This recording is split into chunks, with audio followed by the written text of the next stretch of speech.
ছোটবেলায় অনেকেই বলতো আমার নাম আলো, যে ঘরে যাব আলোকিত করে রাখবো, কিন্তু সেই কপালটুকু আমার হয় নাই। যদি আমার বাবা বেঁচে থাকতো তাহলে অবশ্যই আমার বিয়ে হতো, একটা জীবন সঙ্গী পেতাম। আপু, আপনার নাম আলো। জি। এই জন্য সবাই বলতো যে আপনি যার ঘরে যাবেন তার ঘরে আলোকময় করে রাখবেন, তাই তো? আপনি মাশাআল্লাহ দেখতে অনেক সুন্দর।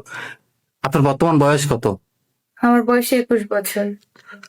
আপনি মূলত আমাদের কাছে বিয়ের জন্য এসেছেন, তাই তো? জি। কেমন হাজবেন্ড চান? তার বয়সটা কেমন হতে হবে? সে দেখতে কেমন হতে হবে? আপনি তো অনেক সুন্দর দেখতে, ফর্সা।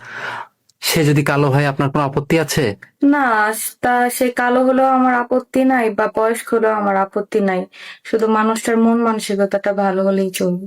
বয়স্ক বলতে কেমন? 30, 40, 50, 60? যেমনটাই হোক, শুধু মন মানসিকতাটা ভালো থাকবে, যেন সারা জীবন একসাথে সুখে দুঃখে পাশাপাশি থাকতে পারি, এতটুকু হলেই চলবে। তাহলে তো তার ঘরে বউ বাচ্চা এটাই থাকবে স্বাভাবিক, তাই না?